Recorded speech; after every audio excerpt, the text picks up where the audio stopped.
e-hotel space-ზე ვსაუბრობთ პლატფორმაზე, რომელიც მცირე და საშუალო ზომის სასტუმროებს გაყიდვების გაციფრულებაში ეხმარება. ბიზნეს მოდელი მუდმივ თანამშრომლობაზე აწყობილი და პლატფორმა სასტუმროებს ციფრულ მეგობრებად მოიაზრებს. რა შედეგები აქვს e-hotel space და როგორ გამოიყურება სამუშაო პროცესი?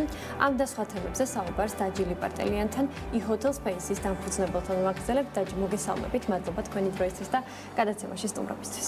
პირიქით ძალიან დიდი მადლობა მოწვევისთვის, სულ მიხარია თქვენთან სტუმრობა. დაჯი, უპირველესად მინდა რომ მაყურებელს კიდევ ერთხელ შევახსენოთ ის სერვისები, რასაც e-hotel space-ი აერთიანებს და სთავაზობს მცირე და საშუალო ბიზნესებს, სასტუმროებს.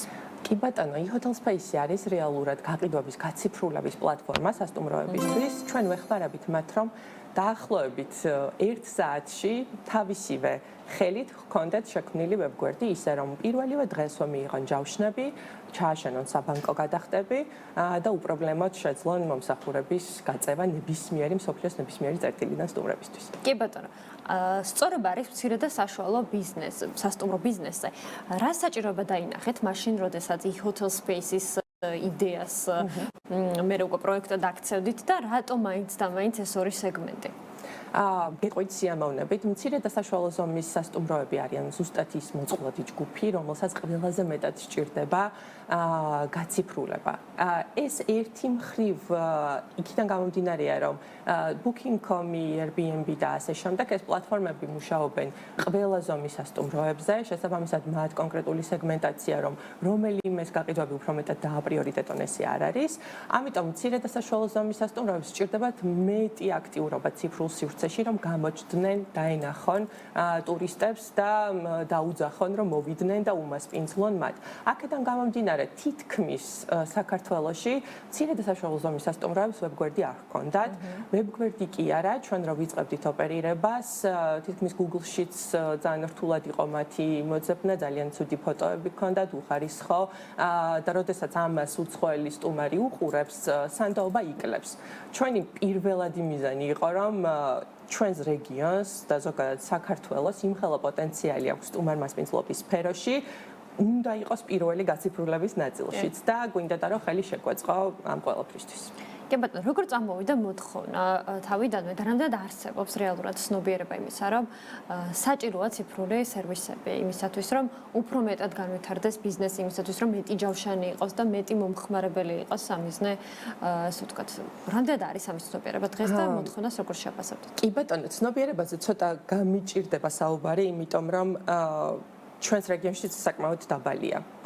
არ მსიამოვნებს ამაზე ხაზგასმა, მაგრამ ძალიან ბევრი რამე გადაიტანა სტუმარ-მასპინძლობის სფერომ, განსაკუთრებით ბოლო 5 წლის მანძილზე. იყო COVID, იყო უკრაინის ომი, შემდგომ შიდა პოლიტიკური ამბები და ეს ყველაფერი პირდაპირ მოქმედებს სტუმარ-მასპინძლობაზე, ხო?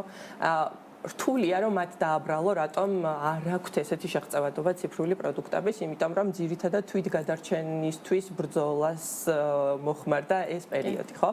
აქედან გამომდინარე, ჩვენ ძალიან ვცდილობთ ის კი არა, რომ მარტო ვთქვათ ციფრული პროდუქტი გავყიდოთ და ეს სერვისი მივაწოდოთ. ცნობიერება ავამახლოთ, ამაზე ტრენინგები ჩავატაროთ, მივცეთ შანსი, რომ შეძლონ არა 18%-ის გადახდა მაგალითად Booking.com-ისთვის, არამედ თვითონ თავისივე მარკეტინგით, თავისი ვებგვერდის პოპულარიზაცია და ისე მიღება მომხმარებლების. ამიტომ ცნობიერების ამახლებაზე დღემდე ვმუშაობთ და დღემდე ეს სერიოზული გამოწვევაა ჩვენთვის. კი ბატონო, თუ გაქვთ რაიმე ესე ვთქვათ მონაცემები, დაახლოებით რამდენი სასტუმრო მისარგებლა თქვენი მომსახურებით და როგორია ეს ბოლო პერიოდში მოთხოვნა სერვისთან დაკავშირებით? ჩვენ დაახლოებით 500-ზე მეტი სასტუმრო გავაციფრულეთ, მაგრამ აქედან აქტიური სასტუმროების რაოდენობა მუდმივად ცვალებადია.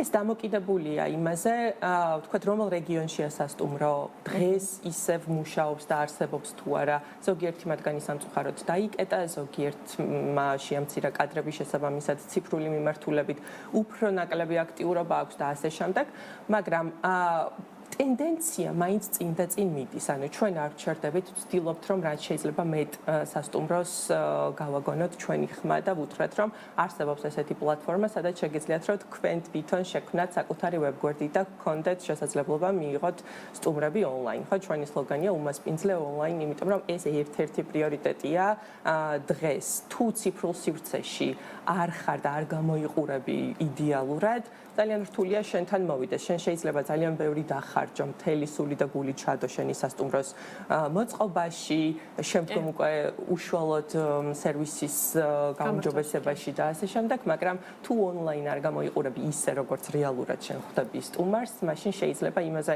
ნახევარზე ნაკლები სტუმარი მოვიდეს შენამდე. ამიტომ ეს ძალიან მნიშვნელოვანია და სულ ვცდილობ, რომ ეს გავაგებინო და ავუხსნა სასტუმროს წარმომადგენლებს.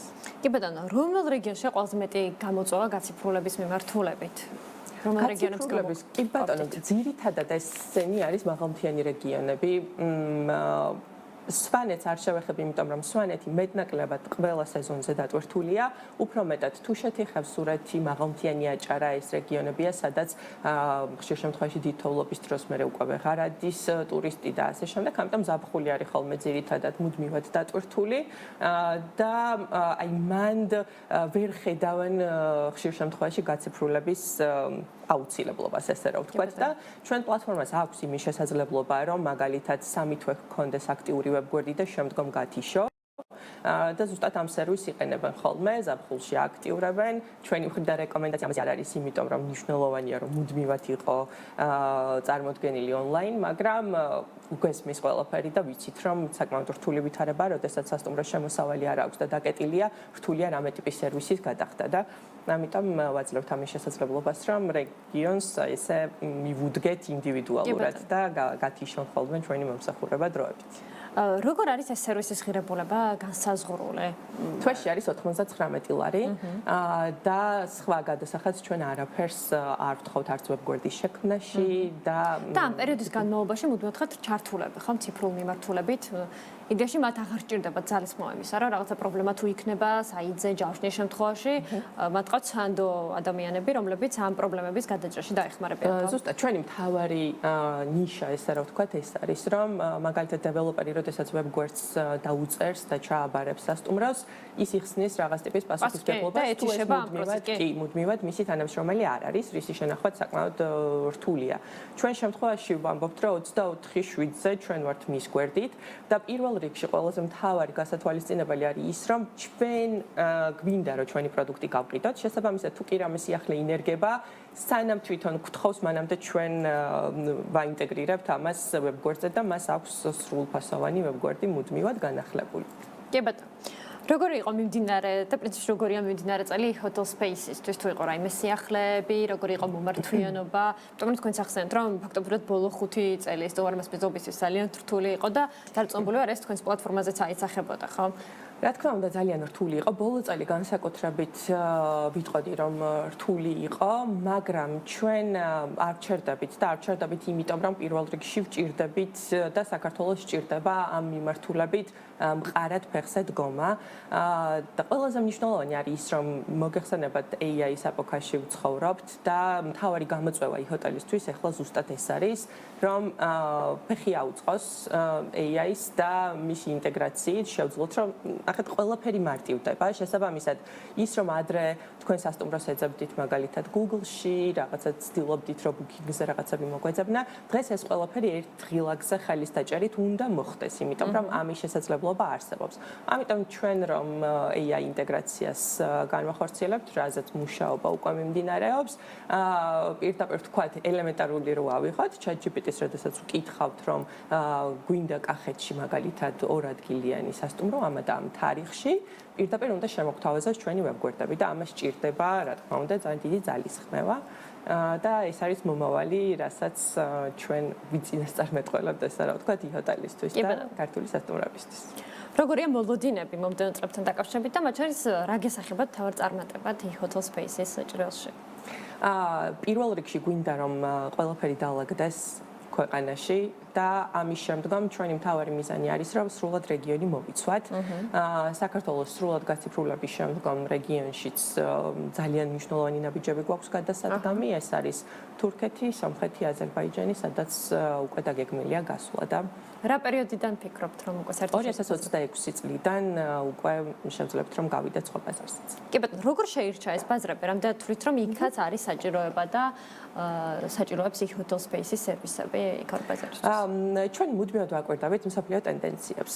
დღეს მაგალითად ამერიკის მხარეს, როდესაც გავიხედავთ, 60% უკვე პირად ჯავშნებზე არის, ეგრეთ წოდებულ direct booking-ზე არის ორიენტირებული. აქედან გამომდინარე სტატისტიკა მზარდია და ამბობენ რომ 2030 წლისთვის შესაძლებელია ეს ყველაფერი 85%-მდე გაიზარდოს. ამას ვერ ვიტყვი მაგალითად ევროპის მხარეს და განსაკუთრებით ჩვენი რეგიონის მხარეს, ხო? ევროპას მიყვება ამ ტენდენციას, მაგრამ ჩვენთან ძალიან დაბალია პირადი ჯავშნების პროცენტი. სწორედ ამის მიხედვით ავარჩიეთ ჩვენი რეგიონი და ის ქვეყნები, სადაც გვინდა რომ გავიდეთ, იქიდან გამომდინარე რომ მათ სჭირდებათ და აუცილებელია ეს ბუსტი რომ დავეციოთ მსოფლიოს და ავყვეთ მსოფლიო ტენდენციებს. კი ბატონო. ძალიან დიდი მადლობა გადაცემაში სტუმრობისთვის. წარმატებები მათ შორის საერთაშორისო ბაზრის ნაწილშიც. დაველოდებით უკვე სიახლეებს მაგმართობით 2026 წელი თქვით, ხო? 2026. როცა დაისახათ უკვე მიზანი. საქართველოს მოიცვით სრულად ესე ცენტრს საქართველოს. ვაგრძელებთ საქართველოს სრულად მოცვას. კი ბატონო. ძალიან დიდი მადლობა მოკლედ და გელოდებით კიდევ სიახლეებით. მადლობა თქვენ. მადლობა კიდევ ერთხელ დაჯი ლიპარტელიანი e-hotel space-ის თანადამფუძნებელი და აღმასრულებელი დირექტორი იყო ჩვენი სტუმარი.